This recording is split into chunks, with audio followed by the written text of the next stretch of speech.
Olá, alunas do Mulheres Construindo a Arca, aqui é a professora Cristiane Freitas, terapeuta. Hoje a nossa aula é sobre temperamentos.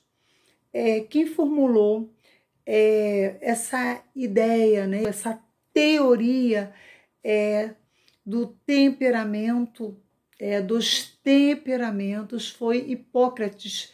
Ele é considerado o pai da medicina. Foi ele quem formulou essa teoria dos 4 temperamentos. Ele caracterizou os temperamentos como sanguíneo, colérico, melancólico e fleumático, a partir dos humores, né? A partir do humor do corpo.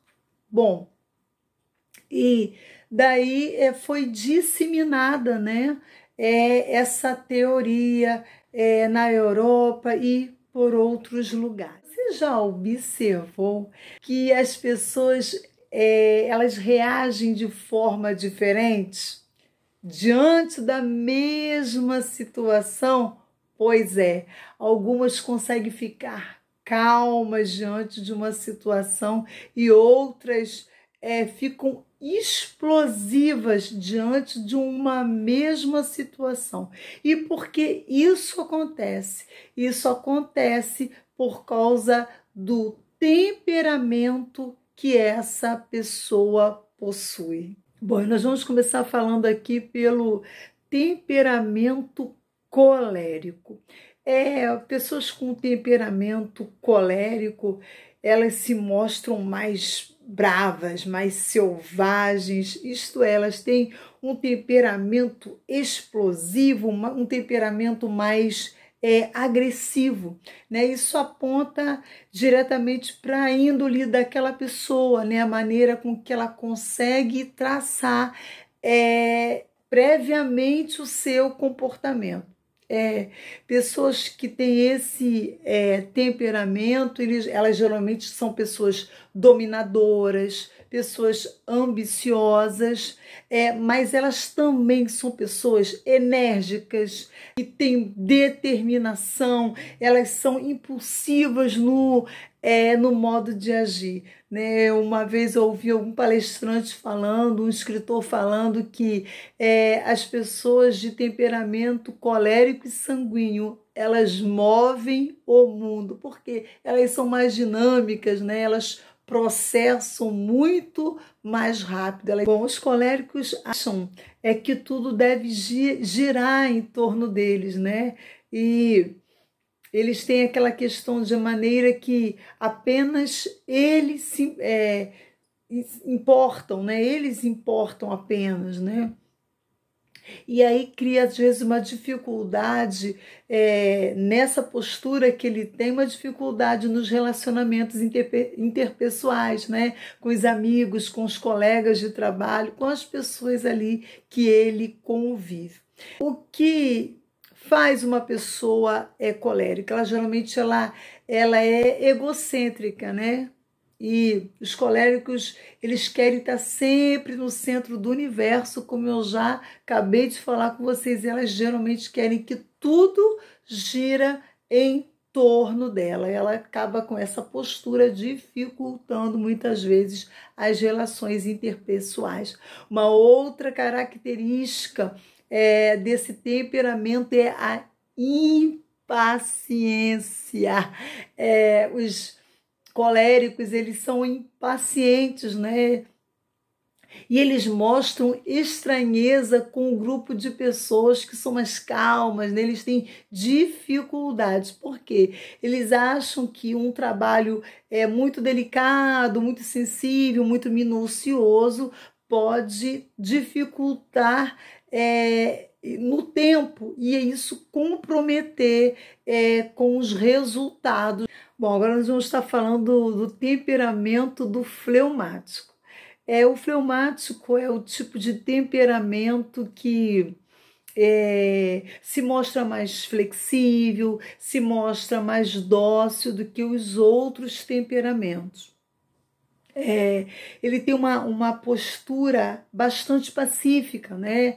É uma postura sonhador, ele é sonhador, ele enxerga a vida de um modo mais positivo. Assim é confiável, equilibrado, e esperado dele esse tipo de comportamento, né? Porque ele é uma pessoa que tem um perfil mais equilibrado. Uma parte importante do temperamento do fleumático é que ele é adepto a uma rotina mais rígida, né, em relação às suas tarefas. Né? Ele também tem uma supervalorização do silêncio, né? E dá espaço aí para pensar as suas ações. O fleumático precisa e quer a esse lugar de silêncio, nesse espaço com o silêncio, para que ele possa pensar e refletir em suas ações. Isso é difícil, né?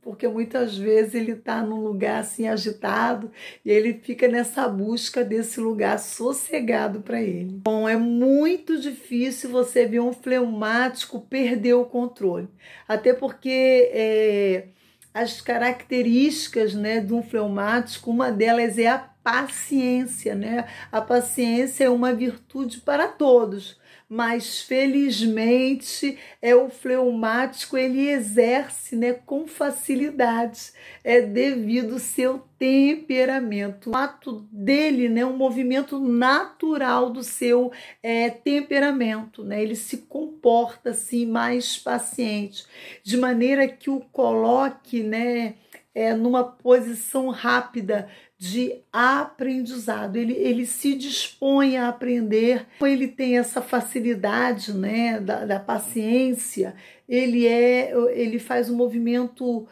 natural do seu temperamento, de maneira que ele se coloque em rápida posição de aprendizado, né? O fleumático ele está sempre disponível a aprender, né? E não é difícil, né, se admirar que consigam realizar grandes feitos difíceis e importantes em sua vida, porque ele tem uma disposição ao aprendizado. Uma outra característica do fleumático que é a disciplina do fleumático. Bom, e o fleumático ele chega a um lugar onde ele deseja porque ele é bastante disciplinado, né, na sua rotina, ele traça metas com facilidade para que alcance rapidamente os seus objetivos de vida. E por esse motivo a maioria tornam-se personalidade de sucesso ou, não raro, uma posição de destaque. Uma outra característica do fleumático é resistência a mudanças. Bom, apesar de todas as qualidades que trazem um fleumático, ele é resistente a se adequar a mudanças, uma vez que isso pode tirar o seu controle, o controle das coisas, porque ele não gosta, ele tem uma resistência à mudança. Essa dificuldade com mudanças, né, essa resistência com mudanças que o fleumático tem, acaba tornando ele, às vezes, uma pessoa indecisa, né, em alguns momentos e lento. Né? Por quê? Porque ele fica resistindo, né? E isso pode significar em atraso e ele acaba tardando em fazer algumas adaptações. Nós vamos falar do melancólico. Bom, o temperamento melancólico, ele se mostra bastante sensível, né, em suas emoções, ele possui um temperamento mais profundo, né? São detalhistas, né, graças à sua parte introvertida, então ele é muito detalhista naquilo que ele faz e eles apresentam grandes dificuldades em expor as suas emoções, seus sentimentos aos outros. Isso faz com que ele fique mais distante nas relações, né? E eles têm dificuldade nas relações, né? De estabelecer relações sociais, porque ele tem dificuldade de expor suas emoções, seus sentimentos, e ele é mais, então, introvertido. E o melancólico, ele costuma ser muito fiel, né, com aqueles que acreditam em suas ideias, com aquele que o defende, né, o defende. Então ele costuma ser muito fiel, o melancólico.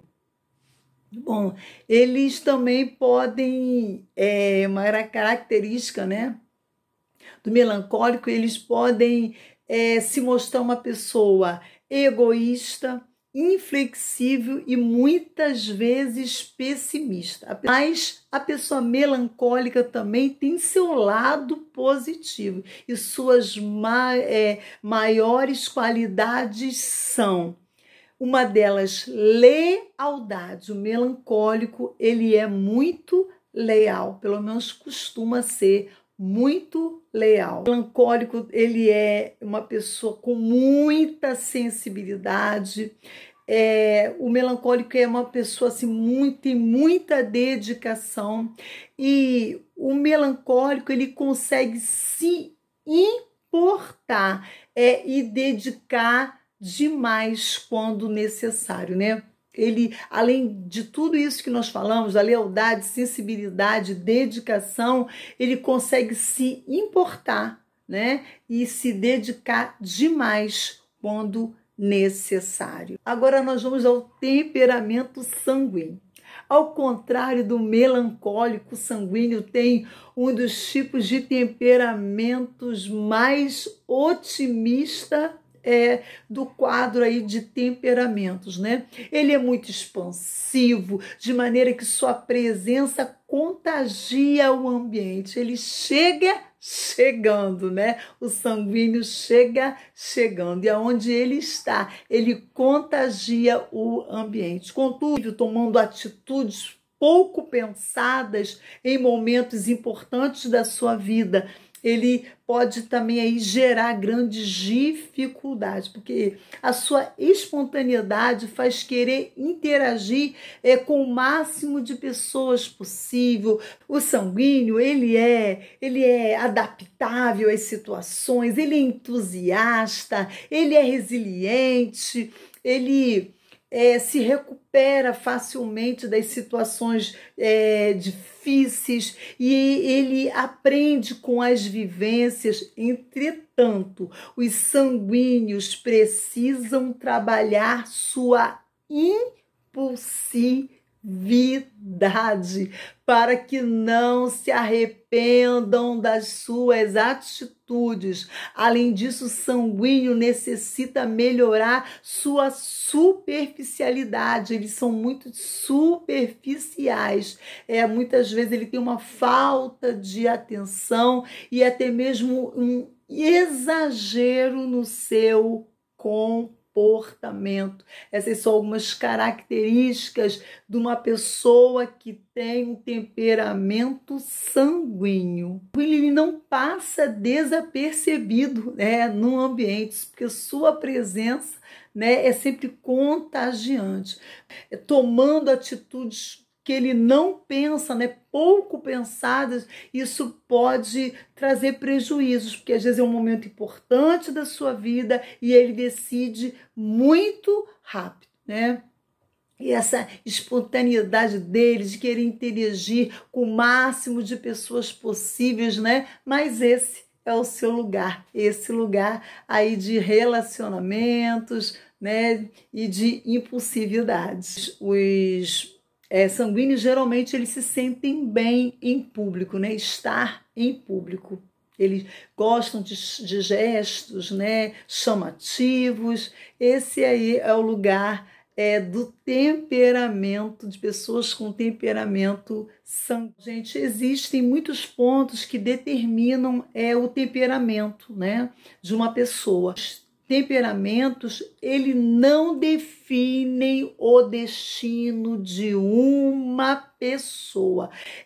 Caso ela tenha, né, um controle saudável, né, e ele precise mudar de hábitos, canalizar suas emoções, ele pode mudar alguns aspectos do seu temperamento. A inteligência emocional é um artifício valioso que pode alavancar o potencial e o posicionamento para os fazer expandir.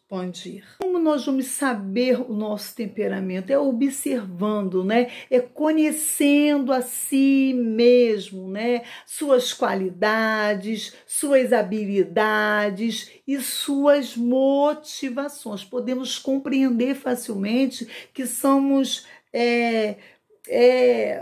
temos comportamentos, né? E nós precisamos, a partir daí do que nós temos estudado, relatado, você fazer uma observação dessas características que nós acabamos descrever de cada uma delas, porque isso vai aproximar você, né?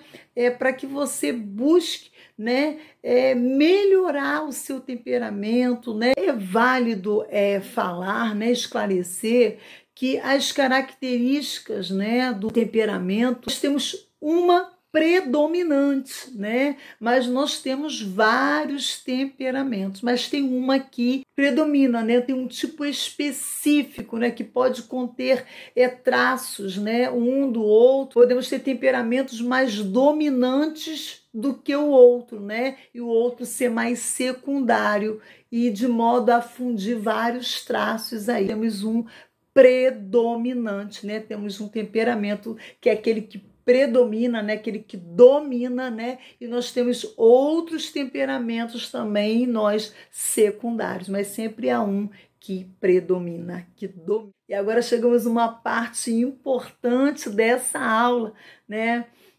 Eu gostaria de comentar um pouco com vocês sobre o livro Temperamentos Transformados, né? De um americano, um pastor americano.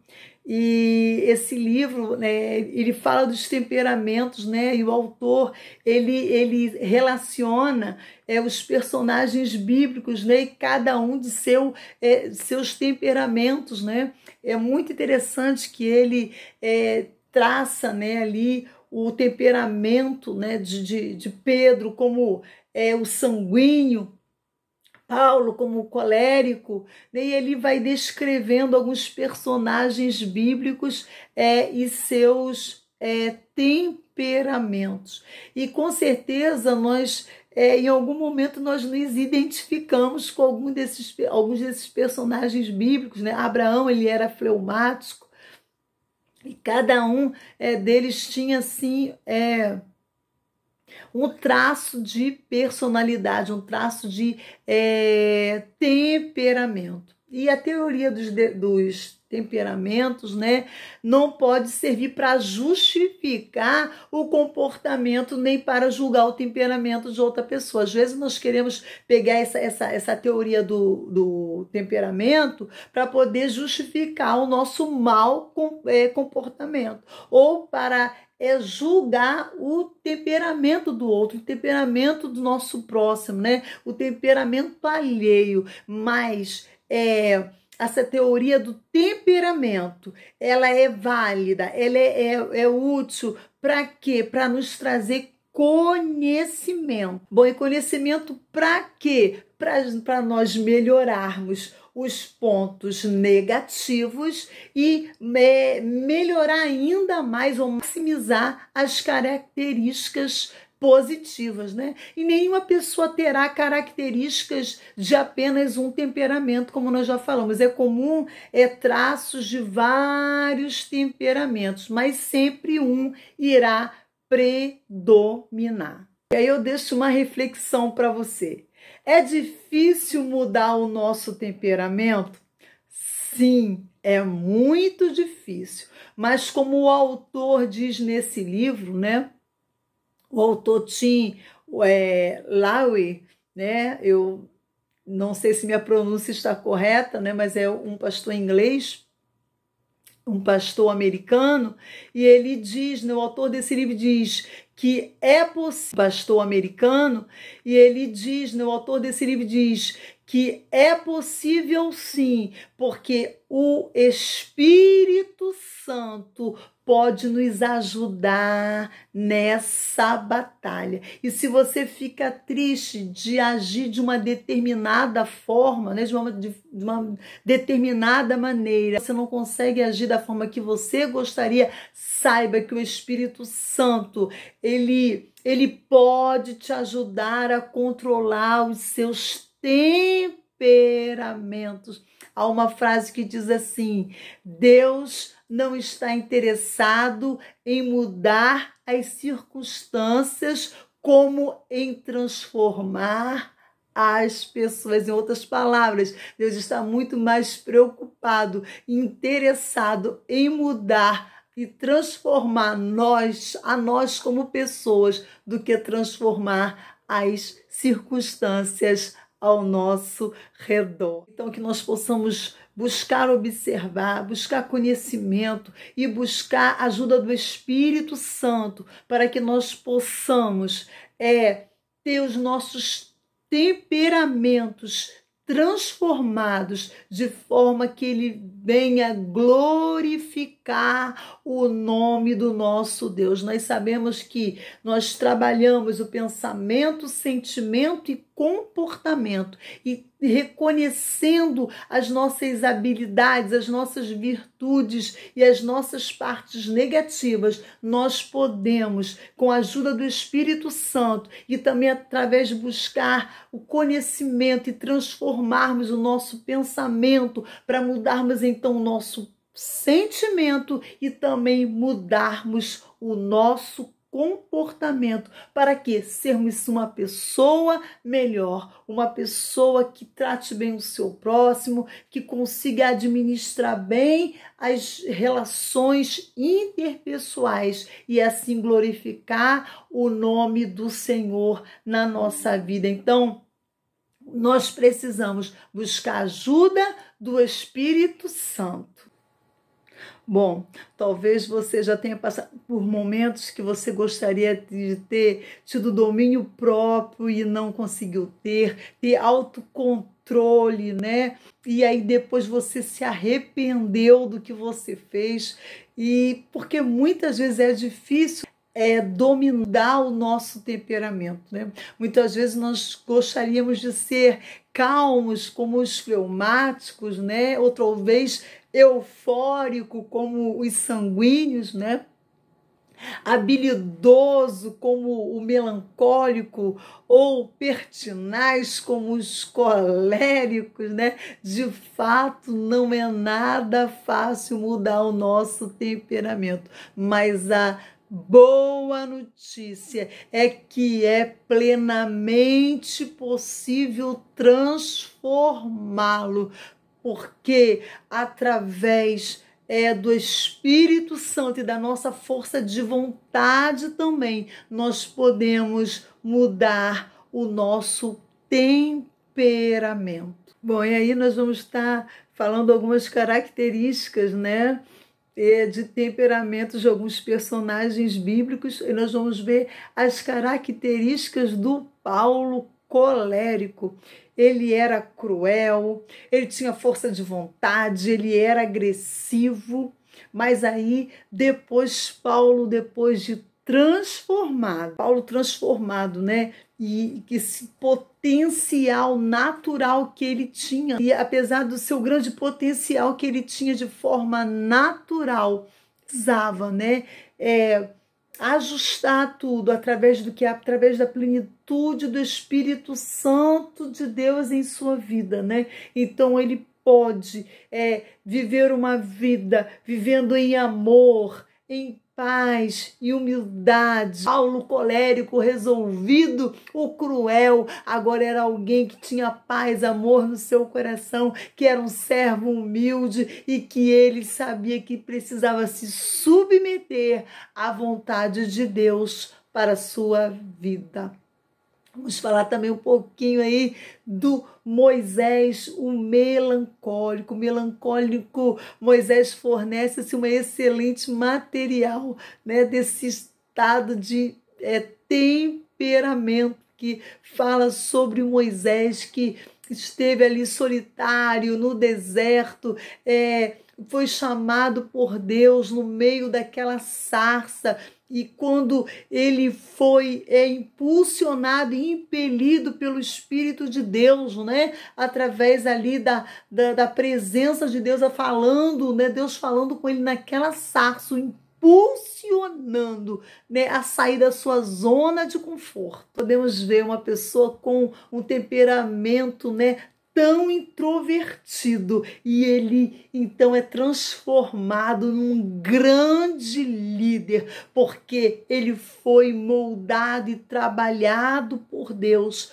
para cumprir a missão. O Senhor nos transforma, mesmo com temperamentos improváveis, para cumprirmos uma missão, um propósito na terra. Ele passou, né, 40 anos na cultura egípcia, ele passou 40 anos no deserto, melancólico, esse brilhante melancólico, né? Cuidando ali de animais, estava distante do convívio ali de muitas pessoas num deserto, mas esse mesmo homem, né, se tornou um dos maiores líderes do mundo. Por quê? Porque quando qualquer cristão, ainda nos nossos dias, que se coloca na mão do Senhor, ele pode ser útil, ele pode ser produtivo quando alguém é controlado pelo Espírito Santo. Deus também precisava das qualidades desses homens, né? O Senhor precisava dos talentos, né, de Moisés. Uma emocionante história de amor, né, por um povo. Ele foi um exemplo de renúncia, né? A prova do homem que ele perdeu, né, alguns confortos humanos, mas para poder estar junto com o propósito, junto ao propósito de Deus em sua vida. Muito interessante quando Moisés começa como um bom melancólico, né?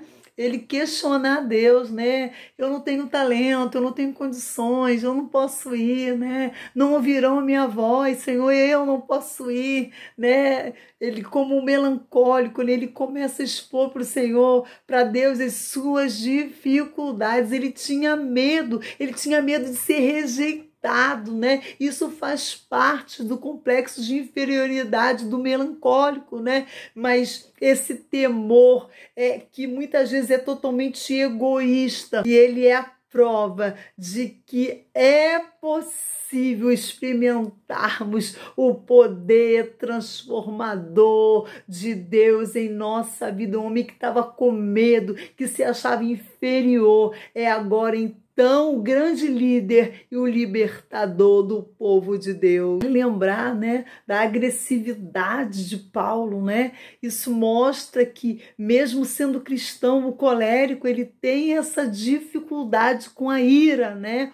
E aí ele discute com Barnabé, ele é inflexível, né? Tem dificuldades porque ele era impulsivo, né? Fazia parte, né, do seu temperamento. Mas aí Paulo também tinha a qualidade, né, da força de vontade, que é uma das vantagens, né, desses indivíduos que têm esse tipo de temperamento. Eles têm força de vontade para ser uma pessoa bem-sucedida, para encarar de frente as situações. Eles têm suas metas definidas, e Paulo era essa pessoa, né, que sabia o que queria, sabia aonde ele queria chegar, e essa imensa força, né, na vontade de servir a Deus, de estar no propósito, fez dele um líder com uma capacidade de dirigir, de motivar outras pessoas. Podemos ver o Abraão fleumático, né? Com essa característica de ser muito cauteloso, né? De ser pacífico, de ser leal. E o cauteloso, né? Abraão, o fleumático, né? Que na verdade ele tinha medo, ele era indeciso, né? Nós vemos isso ao receber o chamado do Senhor. Ele era uma pessoa dependente, ele era tão dependente que ele não obedeceu na íntegra ao que Deus tinha mandado, né? Mandou ele sair da parentela e ele leva o parente, né? A dependência que ele tinha fez com que ele tivesse dificuldade de obedecer inteiramente o que o Senhor o havia mandado fazer, né? O medo que ele tinha, né? O medo natural do fleumático, né? A dependência ali que ele tinha, a dependência da parentela que Abraão tinha, dificultou a sua obediência para o propósito que Deus tinha na vida dele.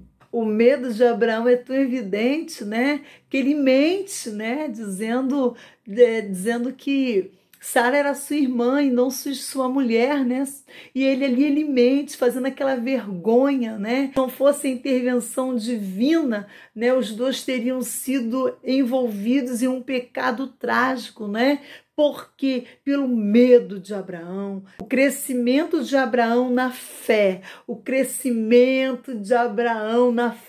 né, com a transformação de Abraão, nos mostra que ele gradualmente foi tendo um crescimento espiritual, como todo crente precisa ter. As maiores provas do crescimento estão no sacrifício de Isaac.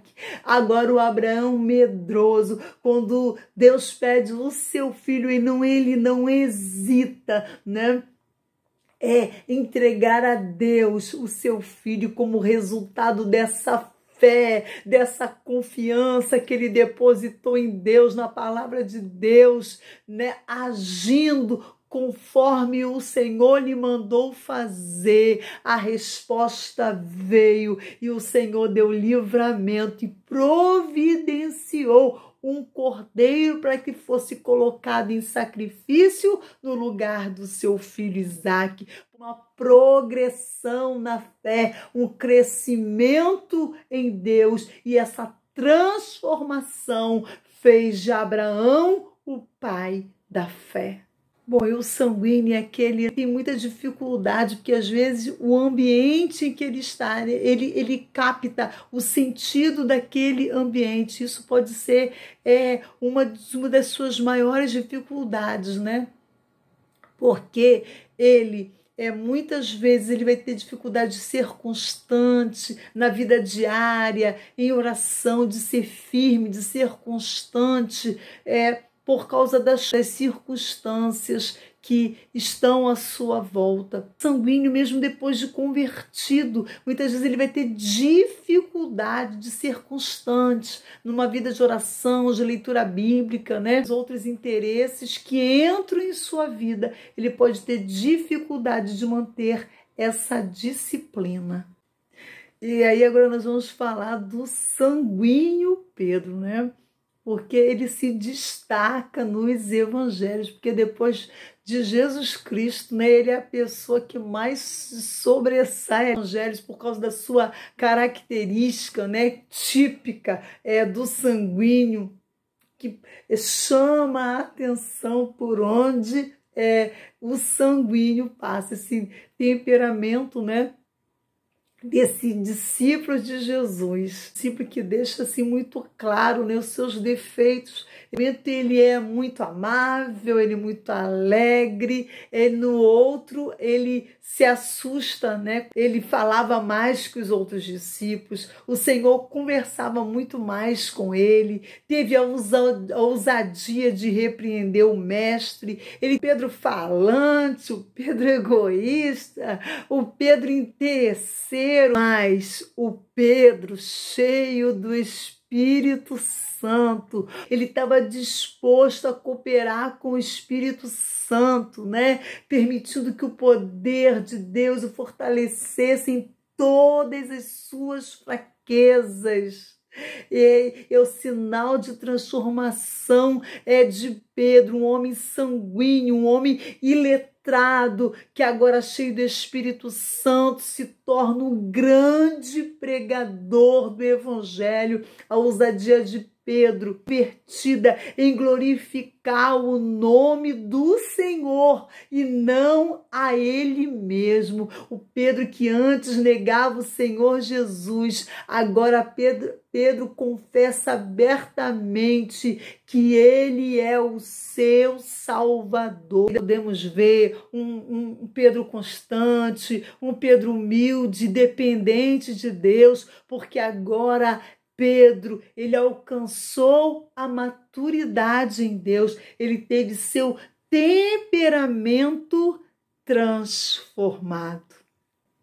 Bom, e para terminarmos essa aula sobre temperamento, nós sabemos que o temperamento ele faz parte da nossa personalidade, né? E nós nascemos com ele e vamos ficar com ele até o fim da nossa vida, mas ele poderá ser modificado. Nós precisamos submeter os nossos temperamentos ao Espírito Santo de Deus. Que o Senhor te abençoe. Um beijo no seu coração. Que nós possamos ter nossos pensamentos, sentimentos e comportamentos que venham edificar vidas e que venham glorificar o nome do Senhor. Que o Senhor te abençoe. Um forte abraço. Até a próxima.